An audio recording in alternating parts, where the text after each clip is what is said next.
And Dembele. And Mbappe! Olise allowed to go and feed it through for Bradley Barker. Olise, oh sweet, Mbappe, so sweet! 1998, France go through the group stage with a perfect record. 3 wins, 3 dominant performances. They go on to win their first ever World Cup. 28 years later, for the first time since that tournament, France have done it again, 3 wins. Perfect record Group I champions. But here's what makes 2026 completely different from every other era in French football history. For 70 years, this country has only ever needed one superstar, Fontaine in the 50s, Platini in the 80s, Zidane at the turn of the century, Mbappe right now. Except this time, it's not one, it's 2. Kylian Mbappe and Ousmane Dembele are doing something no French pairing has done in decades, and it might be rewriting the oldest rule in French football. Like Thierry said, he will always score. He's only 27, he's gonna bring more goals. We said that Messi is gonna score goals, but in the end, Mbappe is gonna beat that record. Let's run the numbers, because this tournament has been absurd. Mbappe is now France's all-time top scorer with 62 international goals, passing Olivier Giroud. He reached 100 caps during the group stage. He's up to 18 World Cup goals in his career, 4 in 2018, 8 in 2022, 6 so far here. Then there's Dembele, reigning Ballon d'Or winner. Against Norway, he scored a hat-trick in 25 minutes, the second fastest in World Cup history, behind only a goal from 1954.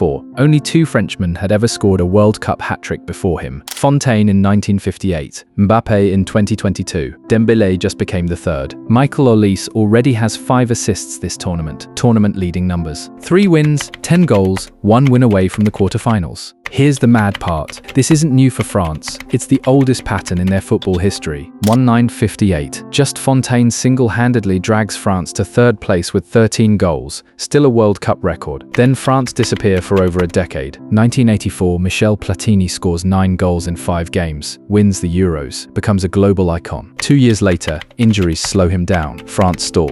1998 through 2006. Zidane, 2 major trophies, the face of a golden generation. Then he retires, and France miss a World Cup entirely without him. 2014 to 2022, Antoine Griezmann does the unglamorous work nobody notices, creating, defending, holding it together while Mbappe gets the headlines. Griezmann retires in 2024. The gap he leaves is real. Every single era, one superstar. Every single collapse tracing back to that superstar fading, injured or gone. That's the France formula. Brilliant, but fragile, built on a single point of failure, which is exactly why what's happening right now matters so much. Nah, I know what some of you are thinking. Dembele's hat-trick came against a Norway side that rested 10 regular starters. It doesn't count the same. Fair point on paper, except his first goal came in the 7th minute, before anyone could accuse France of coasting. And it wasn't a fluke. The build-up involved all 11 players on the pitch, the exact kind of team goal doubters said this France side couldn't produce. It's still just Mbappe's team. Dembele is just in form, except Mbappe assisted both of Dembele's first 2 goals. That's not one star tolerating another. That's 2 superstars actively building each other up. Let's go inside the Norway game, because it's the whole thesis in 90 minutes. Minute 7. Dembele finishes a team move that runs through the entire Alagoe. 1-0. Minute 20. He cuts inside and rips a left-footed strike from outside the box into the top corner. 2-0. Norway respond immediately, 2-1. Minute 32, Mbappe slides a pass through the defense. Dembele doesn't need a second invitation. Hat-trick completed in 25 minutes, the second fastest in World Cup history. Second half, Norway push forward, desperate, and Mbappe, the captain, the record scorer, the face of this entire generation, steps back, sets up a 4th goal, and lets someone else take the headline. 4-1, full time. The most dangerous attacking partnership in this tournament wasn't built around ego, it was built around trust. Here's why this actually changes things tactically, not just emotionally.